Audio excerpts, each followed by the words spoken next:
إلى حضرة النبي المصطفى رسول الله صلى الله عليه وسلم وعلى آله وأصحابه وأزواجه وذريته وأهل بيته الكرام ثم إلى حضرات خلفاء الراشدين المهديين سيدنا أبي بكر وعمر وعثمان وعلي رضي الله عنهم وعلى بقية الصحابة ثم إلى حضرة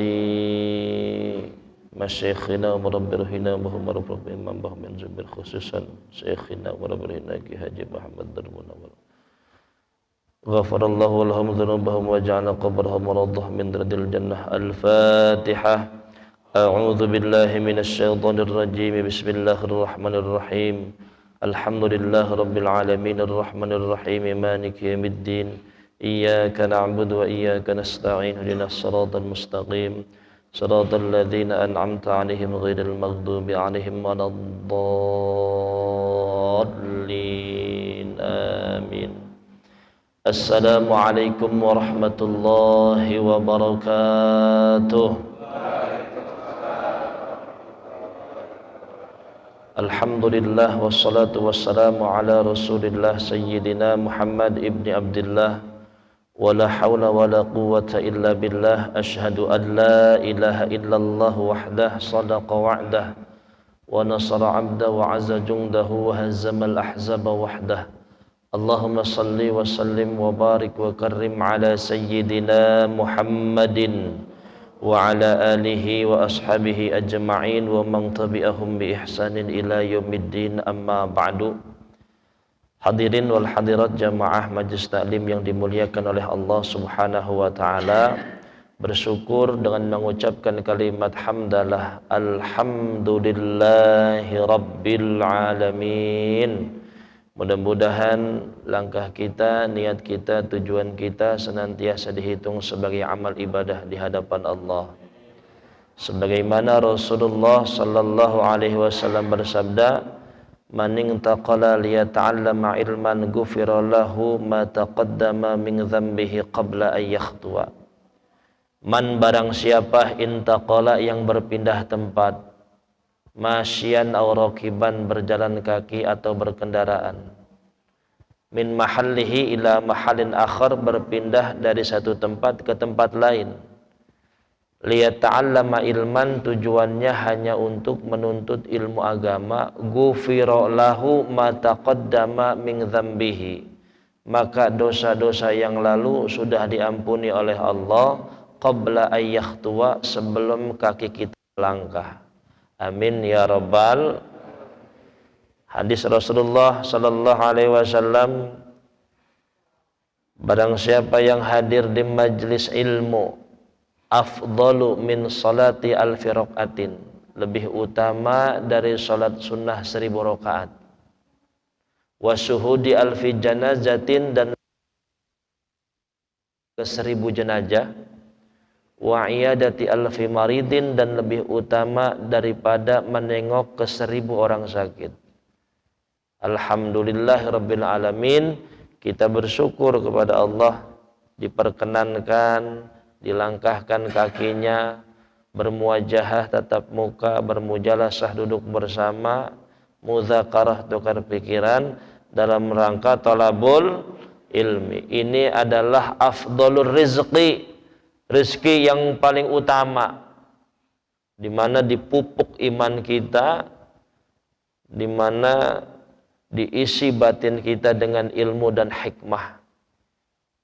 Kalau harta benda itu adana rezeki, rezeki yang paling rendah itu harta. Ilmu adalah rezeki yang paling utama. Dengan ilmu insya Allah fid dunya hasanah wa fil akhirati hasanah. Mudah-mudahan bapak-bapak, ibu-ibu yang hadir di majelis ini mendapatkan keberkahan dari Allah.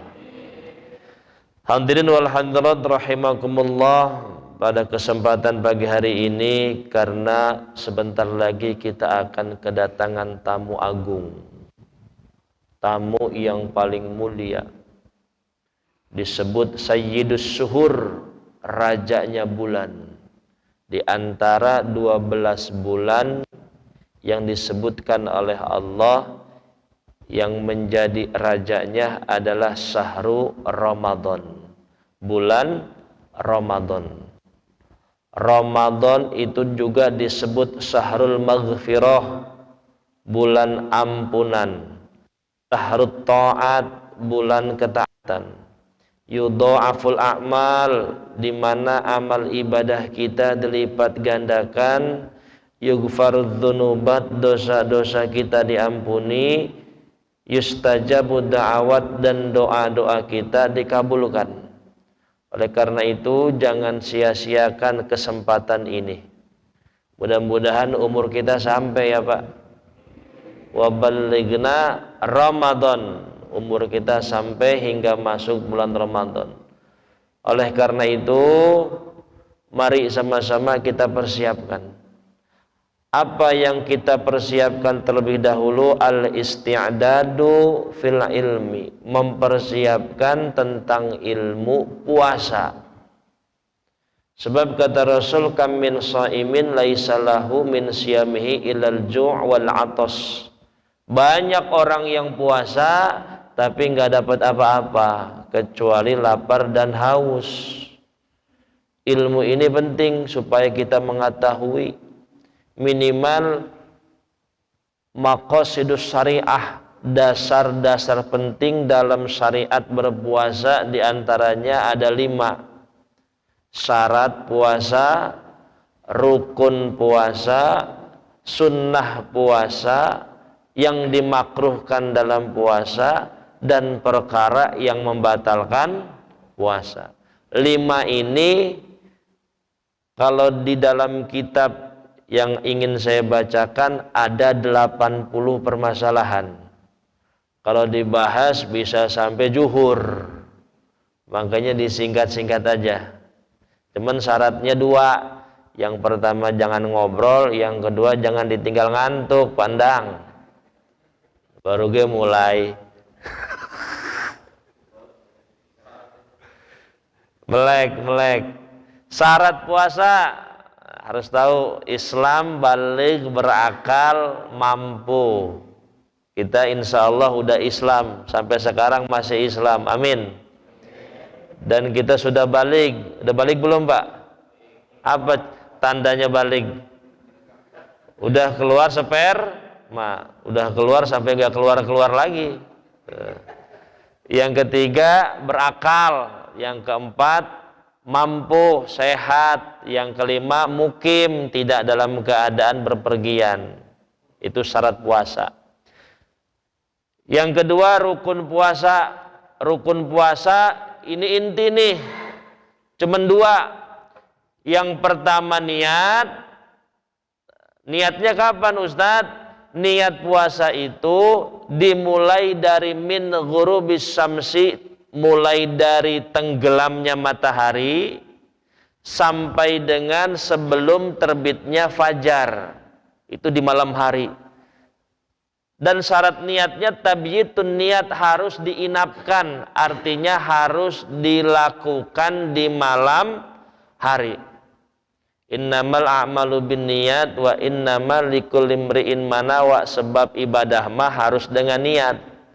Niat itu qasdus syai'i muqtaronan bi fi'lihi, menyengaja melakukan sesuatu berbarengan dengan pekerjaannya. Niatnya di dalam hati.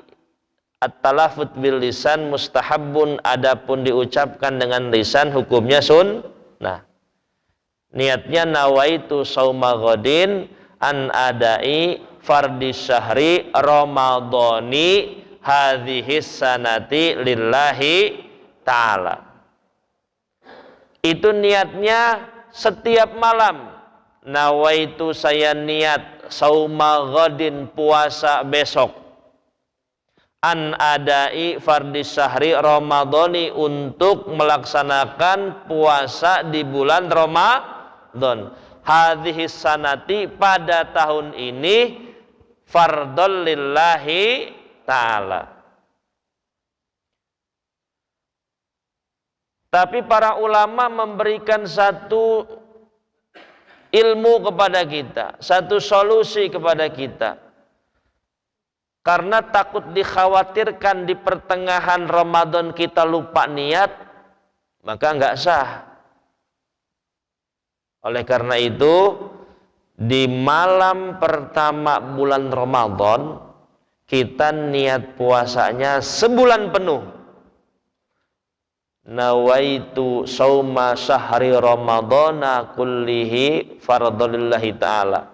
Saya niat puasa Ramadan sebulan penuh fardu karena Allah Ta'ala. Itu cukup di malam pertama bulan Ramadan. Malam kedua dan selanjutnya niatnya sauma ghadin seperti biasa. Kenapa? Dikhawatirkan kita lupa niat, tetap sah karena sudah tercover dengan niat di malam pertama. Paham gak ini? Tapi berbeda kalau niat puasa sunnah. Wah, ini lebih panjang lagi waktunya, sampai zuhur itu niat puasa sunnah.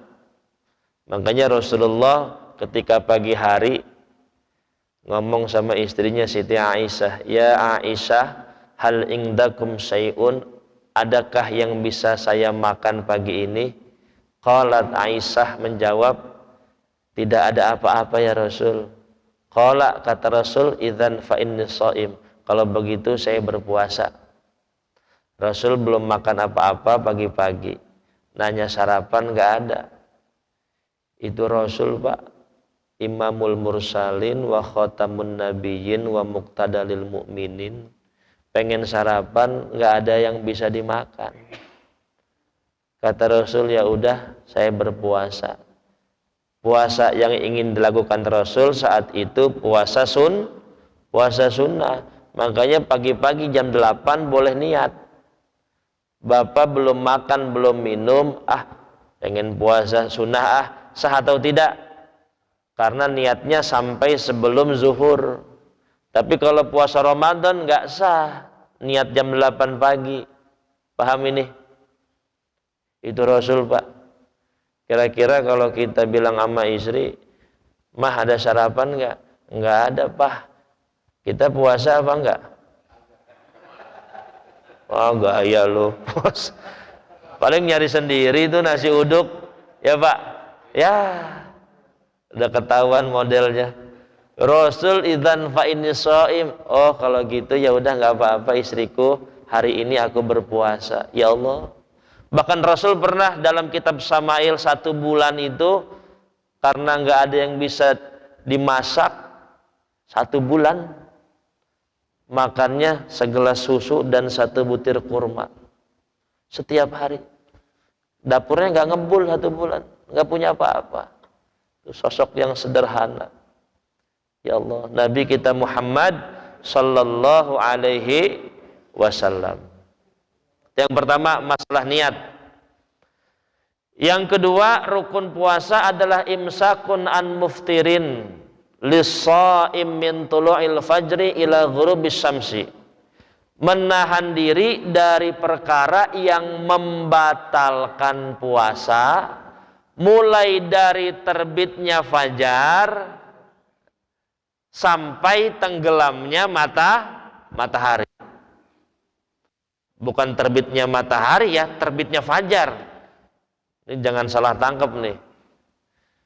Soalnya banyak juga, Pak, orang lagi makan sahur, tiba-tiba azan, Allahu itu teruskan sahurnya apa selesaikan? Apa stop? Apa lanjut sampai azan selesai? Tanggung dasar. Lagi makan sahur azan. Terusin apa stop? Terusin. Sunnahnya kata Rasul qadra khamsina ayatan, justru 50 ayat sebelum terbit fajar, 50 ayat sebelum azan subuh sudah tarkus sarab wa ta'am, sudah enggak makan lagi, sudah enggak minum lagi. Makanya di Indonesia ada jadwal imsakiyah, dikonversi dengan waktu 10 menit sebelum subuh, imsak, itu tandanya lampu kuning. Yang lagi makan sahur segera selesaikan karena bentar lagi masuk subuh. Walaupun jadwal imsak juga kita masih boleh makan minum, betul? Karena lampu merahnya itu min tulu'il fajri, ketika terbit matahari bareng dengan azan subuh. Makanya ketika lagi sahur kemudian azan subuh, maka stop, yang ada di mulut dilepehkan. Tapi saya pernah juga nggak dengar itu kalau lagi makan sahur dengar azan lanjut sampai azannya selesai. Kalau azannya lama lumayan juga tuh Pak. Sedang ngerokok katanya. Karena ada hadisnya seperti ini, idza sami'a ahadukumun nida wal ina'u ala yadihi fala yadhu hatta yaqdiya minhu. Ketika salah satu di antara kalian mendengarkan azan, kemudian ada piring di tanganmu, fala tadhu, maka jangan kau letakkan piringnya sampai kau selesaikan makannya. Ini hadis ini benar ada, sahih. Tapi jangan ditahmil, jangan diarahkan ke azan subuh pada saat Ramadan. Ini azannya umum. Idza sami'a ahadukumun nida, ketika kamu mendengarkan azan apa saja. Bapak lagi zuhur makan siang zuhur, dengar azan, lanjut apa stop? Lanjut makannya. Bapak lagi makan malam, dengar azan isya, lanjut apa stop? Lanjut. Ini mah untuk azan secara umum, jangan dilarikan azan subuh ketika bulan Ramadan karena bertentangan dengan Al-Quran dan hadis. Waktu Ramadan itu mulai dari terbit fajar sampai tenggelamnya matahari. Dan ketika matahari tenggelam, udah buka itu. Tandanya apa Ustaz matahari tenggelam? Muncul safaqul ahmar, mega merah. Makanya di langit itu ada warna merah, itu tanda kalau matahari sudah tenggelam. Ini kadang ada juga Pak Ustadz, saya mah belum yakin tuh kalau masih kuning-kuning di langit, nunggu dia hilang baru saya mau buka. Itu mah mau isya Pak. Saya juga ragu Ustadz, azan masjid apa azan TV ya? Pak, azan masjid apa azan TV? Saya mah azan TV. Kadang si marbot mah kelamaan. Beres-beres dulu, kadang buka dulu dia mah. Ya Pak, siapa di sini marbotnya? Ada nggak orangnya? Tuh, nggak ada lagi. Ketika matahari tenggelam, nah sebenarnya standarnya bukan azan Pak, standarnya itu matahari tenggelam. Matahari tenggelam oleh Badan Hisab dan Ru'yah Indonesia dikonversi dengan waktu, misalkan jam 6:20 itu matahari tenggelam. Kan nggak mungkin kita lihat matahari tenggelam kayak, kita cukup melihat jam 6:20 itu matahari tenggelam. Makanya yang tepat itu azan TV untuk Jakarta dan sekitarnya azan. Masjid mah kadang belum, Pak. Kadang masjid mah mukul beduk dulu udah azan juga. Tek tek tek tek tek tek dung dung. Padahal udah azan. Ya paham? Nggak boleh ragu-ragu. Kalau udah azan di TV sudah cukup. Asalkan kita yakin ingda tayakkunil ghurubi, yakin matahari sudah tenggelam dan sudah disesuaikan oleh pemerintah, Badan Hisab dan Ru'yah Indonesia, matahari tenggelam jam 6.20, tepat jam 6.20 di televisi azan buka. Kalau kita ragu-ragu, masjid apa TV ya? Masjid TV, masjid apa TV? Ah udahlah, TV aja, nggak boleh. Karena ibadah itu ussisa ala yakinin, harus dibangun atas dasar keyakinan. Jangan berbuka dalam keadaan ragu, yakin. Cari TV yang paling cepat tuh channelnya tuh. Bismillahirrahmanirrahim. Paham ya? Nah, tadi kita akan bahas perkara yang membatalkan puasa. Sebenarnya ada 11, Pak. Teman saya yang paling esensi saja. Apa? Dukhulus syai', masuknya sesuatu, ilal jaufi, ke dalam lubang, al munfatihi, yang terbuka, wusuli ilal ma'iddati, yang mana lubang itu punya jalan tembus kepada pencernaan. Lubang yang mana? 5. Lubang mulut, lubang hidung, lubang telinga, lubang kemaluan depan, lubang kemaluan belakang.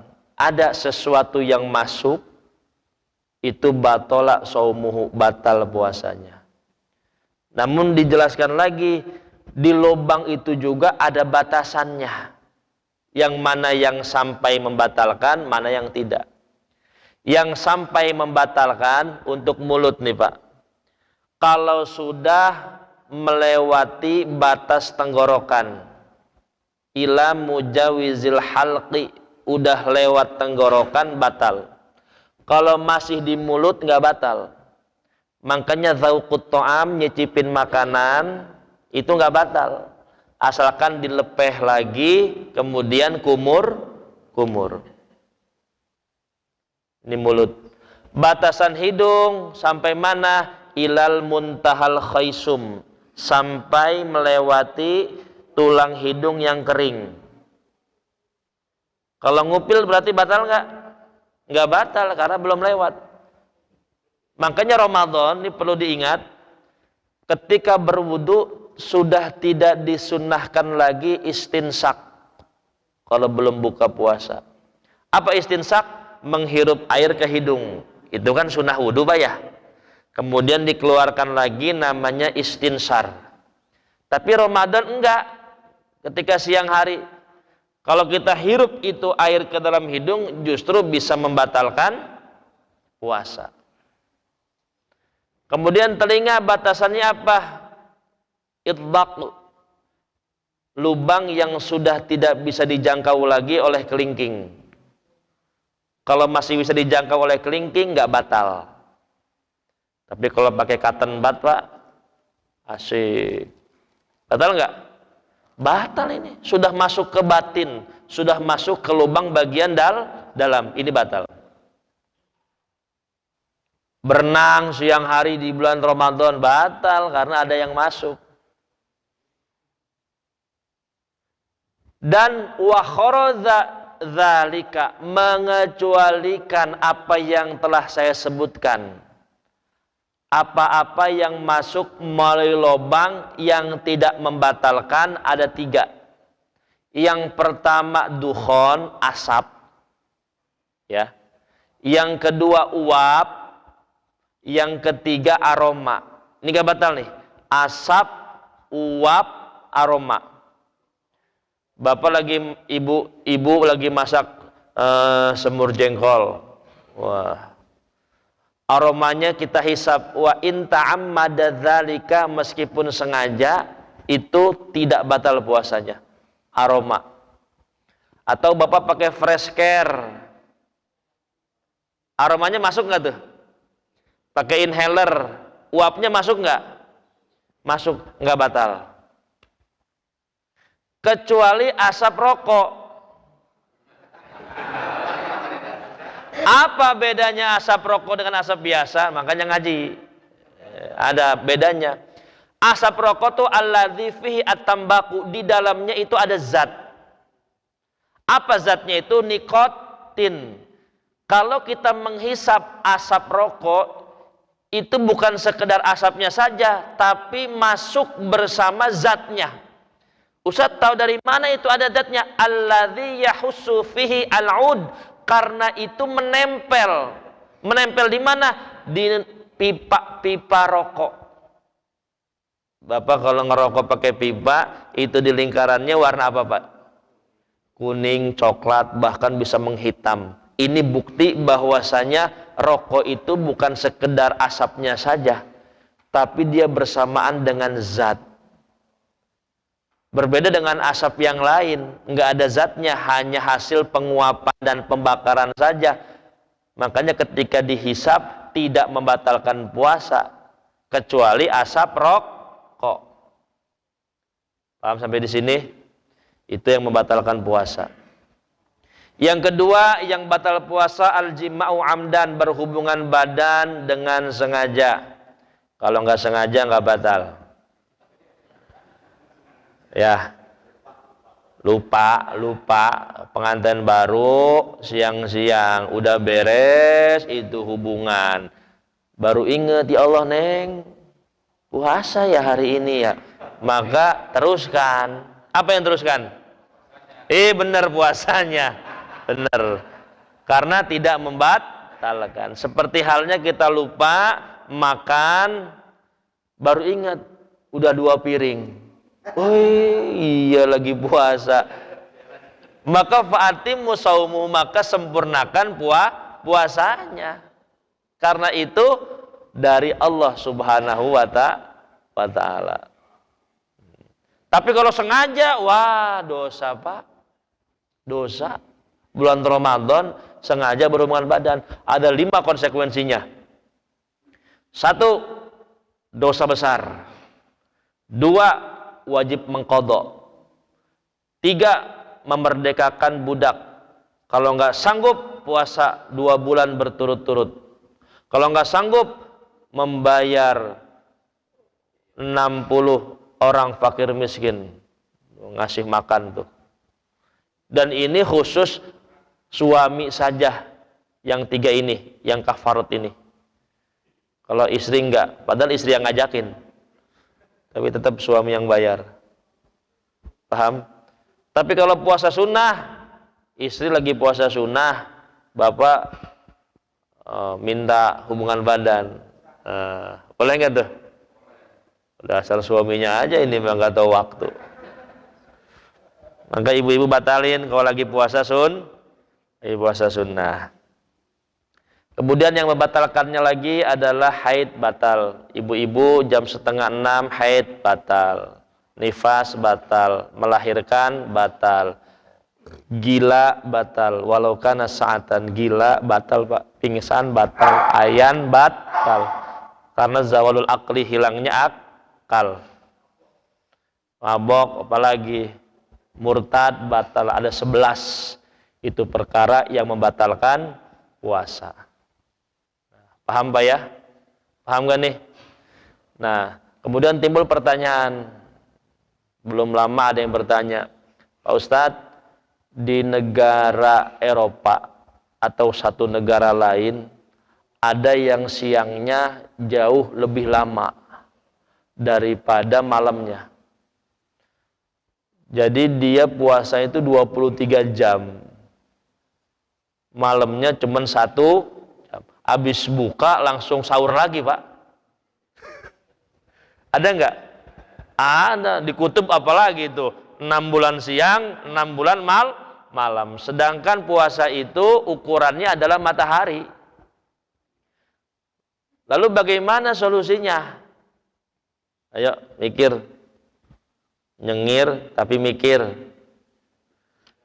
Ya. Pindah. Pindah apanya?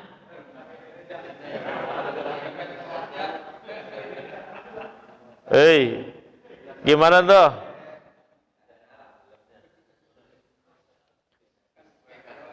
Disesuaikan apanya? Nih dengerin. Dalam kitab Mausu'ah Fiqhiyah karangan para ulama ahli Kuwait di Kuwait, ulama fikih ahli Kuwait, ulama fikih di Kuwait, itu kitab fikihnya berjumlah 45 jilid. Wa dhahaba ba'dul malikiyah wa huwa madhhabus syafi'iyah ila taqdiri maghibi safaqi aqrabil biladi ilaihim. Berpendapat sebagian ulama malikiyah dan juga senada dengan madhab syafi'i bahwa waktu puasanya yang siangnya jauh lebih lama daripada malamnya, yaitu ila taqdiri maghibi safaqi aqrabil biladi ilaihim, dengan mengira-ngirakan waktu tenggelamnya matahari di wilayah terdekat. Dengan mengira-ngirakan waktu tenggelamnya matahari di wilayah terdekat. Jadi waktunya dengan negara tetangga ikutnya. Bro, udah buka belum di sana? Udah bro, nah, kita buka walaupun masih siang. Walaupun masih siang. Ya, paham ya? Karena waduh, puasa 23 jam loyo juga Pak. Kita aja yang 12 jam. Waduh, kesusahan. Nah, makanya ada solusi di dalam agama. Karena agama itu tidak memberatkan. Taqlilut takalif. Sebelum saya lanjut, barangkali ada yang bertanya, kami persilahkan. Ya.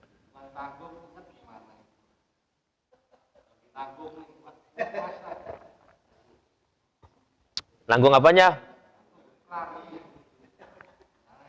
Lagi hubungan badan di pertengahan, baru ingat, cabut Pak.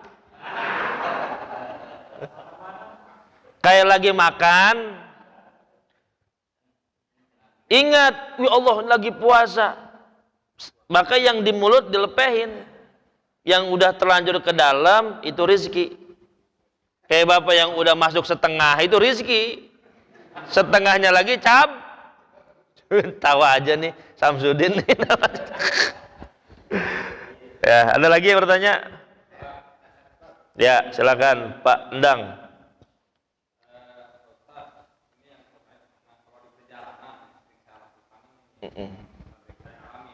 Ya.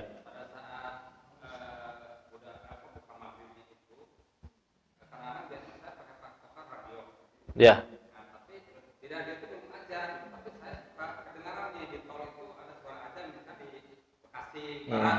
Ya.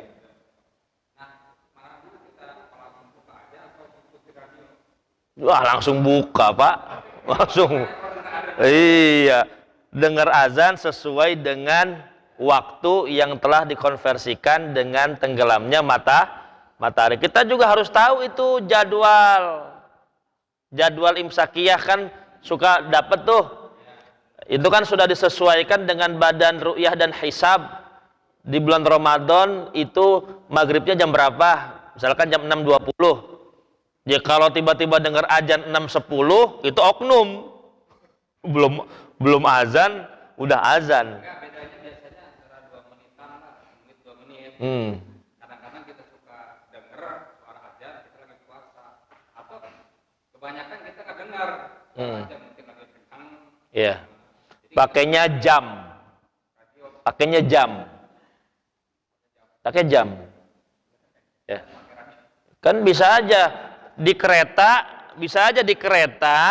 kita nggak ada radio, nggak dengar azan karena pas di tengah-tengah hutan, betul. HP juga lowbat, tapi jam sudah menunjukkan waktu maghrib. 6.20. Maka pakainya apa? Jam. Karena jam ini sudah dikonversi dengan tenggelamnya matahari. Bapak kalau di tengah hutan nggak ada radio, nggak ada suara azan, pakainya apa? Hah? Tanya sama temennya. Nggak bisa pakai piling, nggak bisa. Harus didasari dengan yakin sudah buka. Udah gelap, mbahnya yakin lagi itu. Ada lagi bertanya tadi mana? Ini.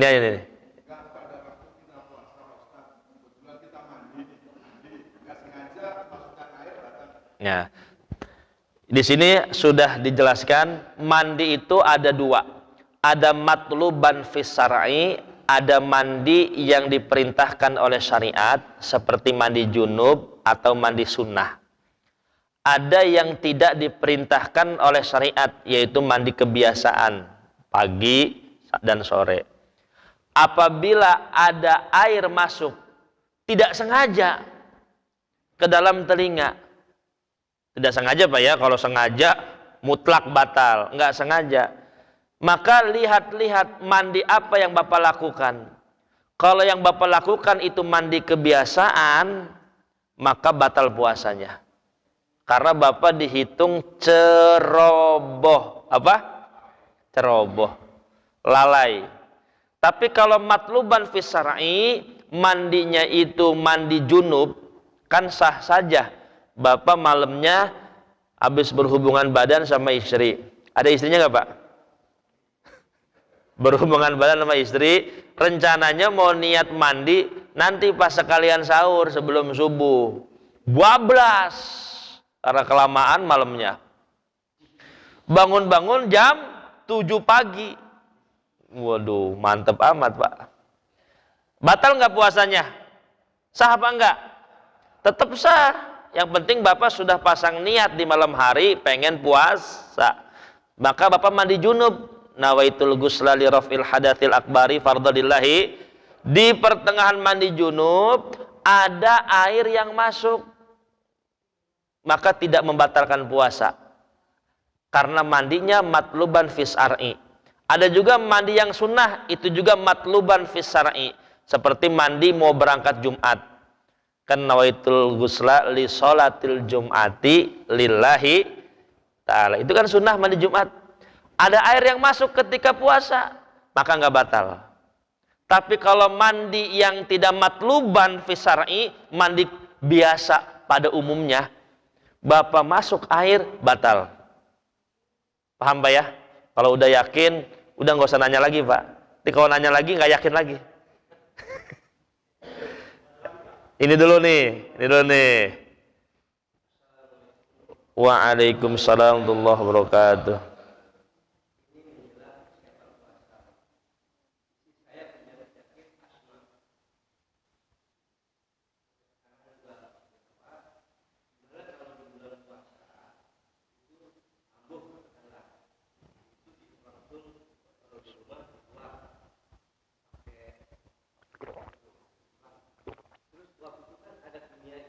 Iya.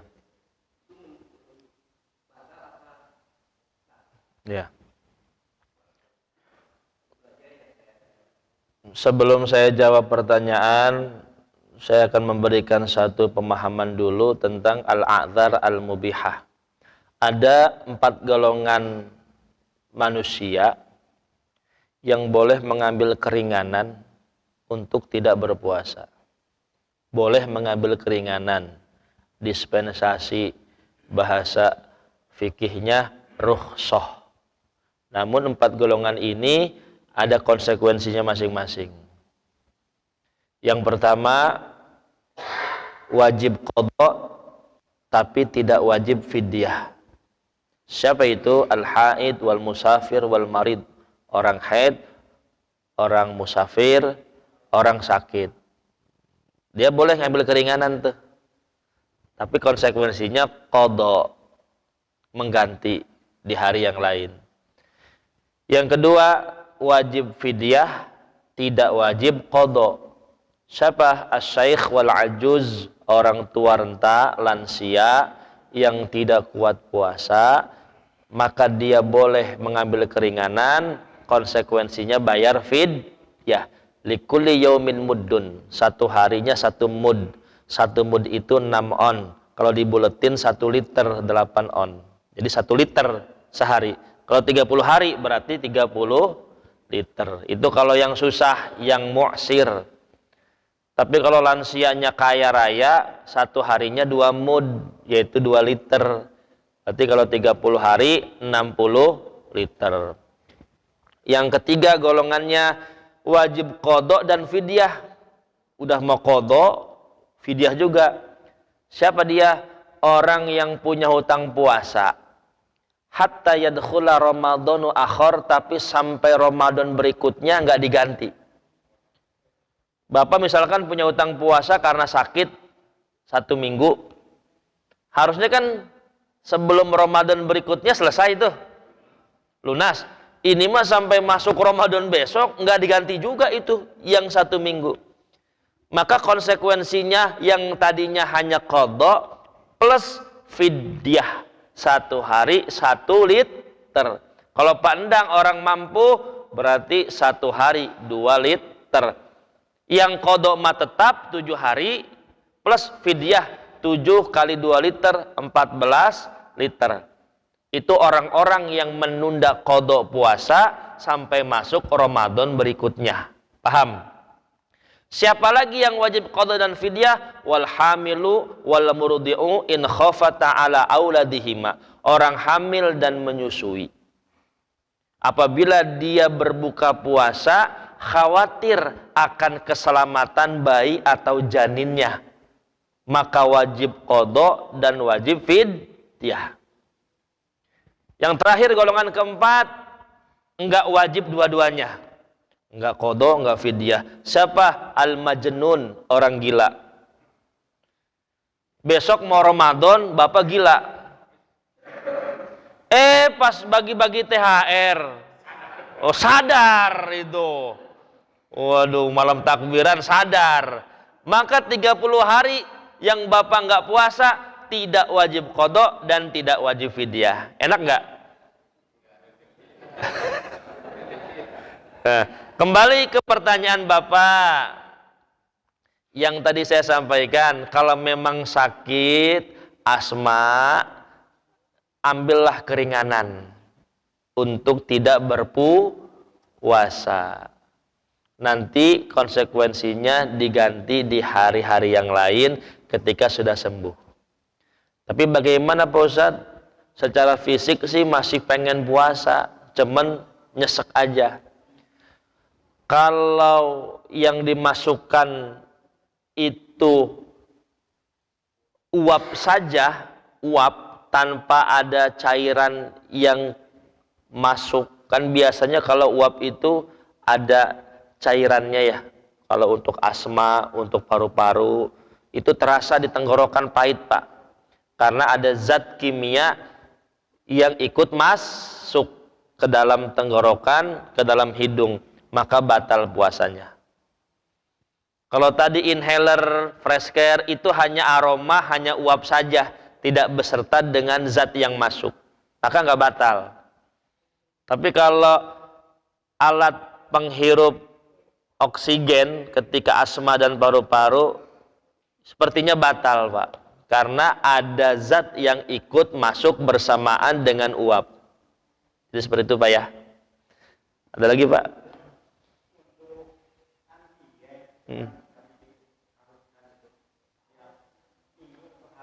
Antigen apa Pak? Oh, dicolok, swab. Swab itu ada perbedaan. Saya pernah minta gambarnya. Sebenarnya swab itu alatnya itu masuk melebihi tulang hidung apa belok? Ternyata fatwa MUI itu tidak batal sebab ujung swab itu sebelum lewat ke tulang hidung itu belok ke dalam sini nih, maka tidak membatalkan. Yang membatalkan itu kalau lewat sini Pak. Itu menurut gambar. Makanya fatwa MUI tidak membatalkan. Berbeda lagi kalau yang di apa nih mulut apa namanya? PCR. Nah, itu juga ndelok-ndelok. Kira-kira PCR itu sudah melewati batas tenggorokan apa belum? Belum ya? Itu tidak batal. Jadi tidak batal Pak kesimpulannya. Sama kayak suntik vaksin.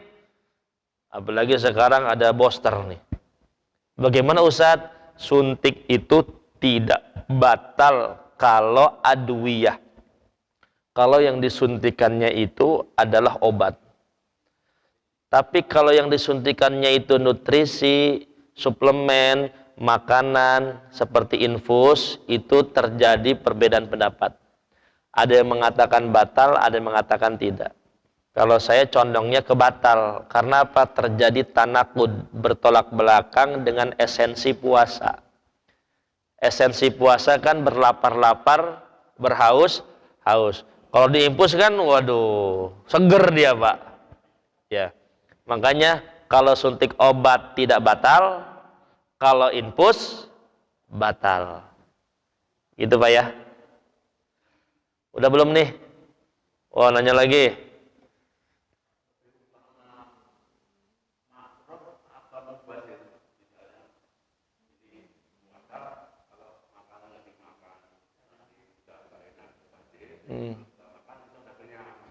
Iya.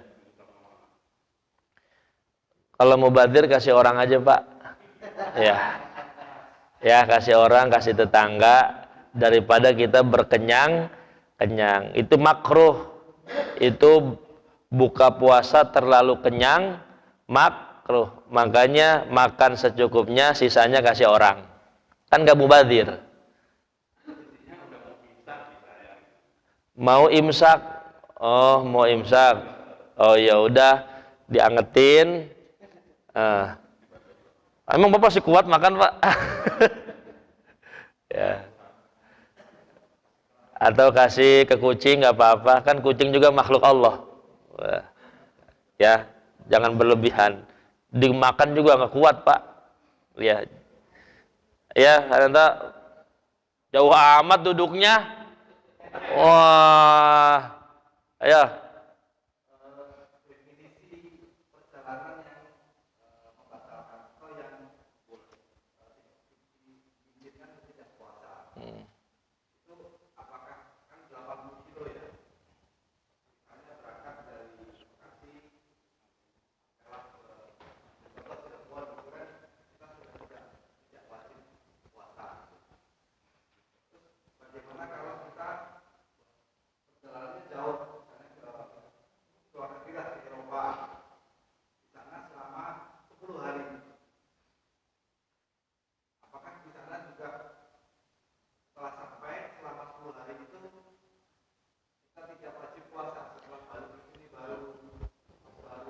Kalau 10 hari jatuhnya mukim, bukan musafir.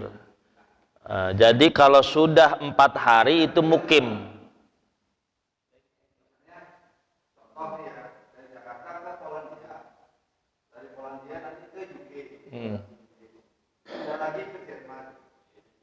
Oh, itu beda lagi, berarti pertanyaan kedua berarti ini. Ya.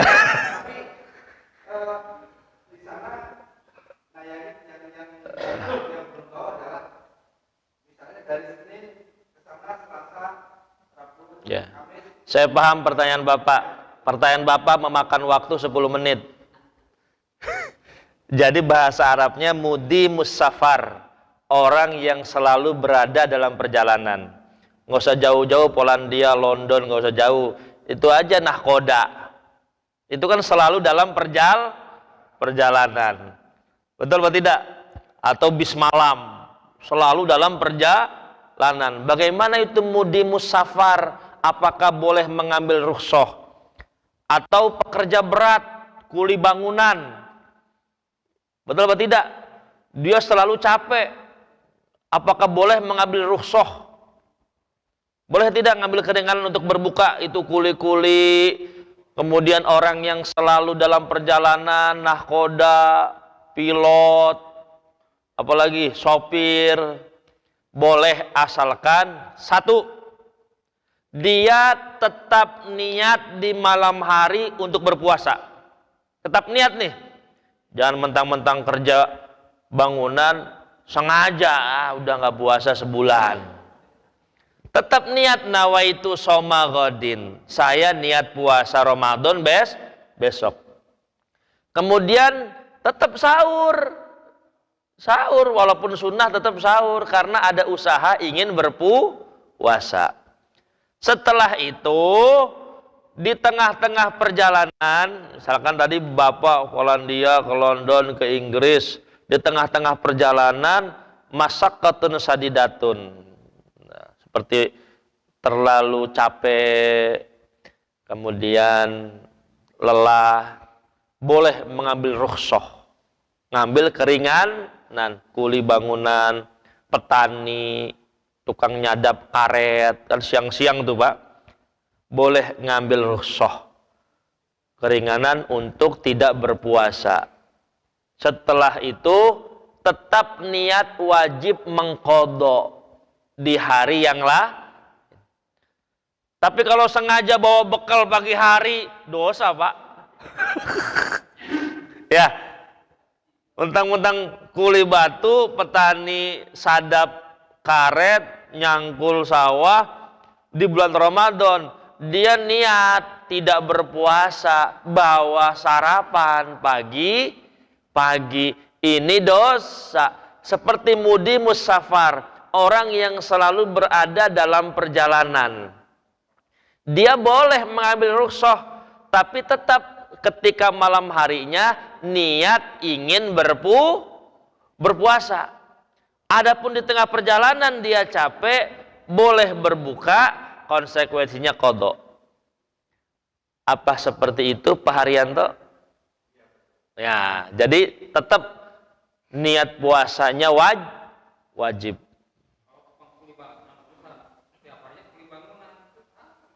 Ada, masa kuli terus? Suka begitu pandang.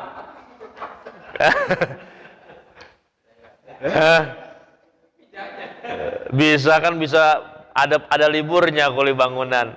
Kecuali begini, al-maridu al-istimraru, sakit yang terus menerus, hatta yabuta, sampai dia meninggal. Ada seseorang sakit lambung akut plus ulu hati plus liver, puasa nggak bisa, betul nggak tidak? Qadha juga nggak bisa kan? Orang kata dokter nggak boleh puasa, hatta yamuta, sampai dia meninggal, qoblat tamakun, tidak punya waktu dan kesempatan untuk mengqadha puasa sampai mati. Apa konsekuensinya? Fala syai'a alaihi, tidak punya konsekuensi apa-apa. Tidak fidyah dan juga tidak qadha. Kecuali sakitnya tidak terus menerus dan punya waktu serta kesempatan untuk mengqadha.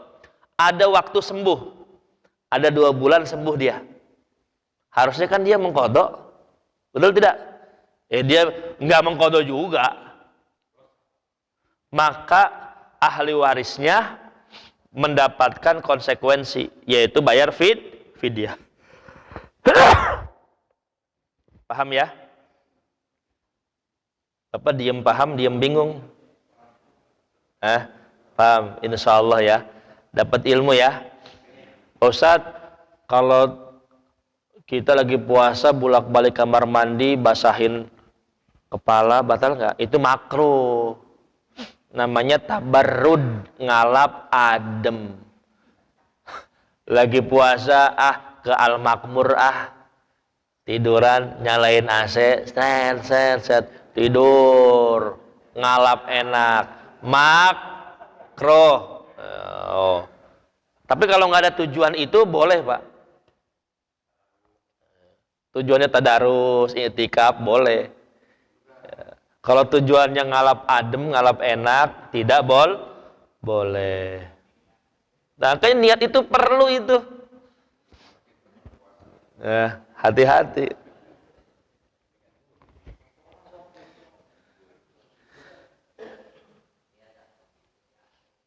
Saya kira cukup ya, karena itu yang esensi saja yang saya sampaikan. Adapun kalau masih kurang puas atau ada yang janggal, bisa dijapri saja ke nomor di bawah ini, Pak. Ya, mudah-mudahan bermanfaat ya, Pak. Amin ya rabbal alamin. Al-Fatihah. A'udzu billahi minasyaitonir rajim. Bismillahirrahmanirrahim.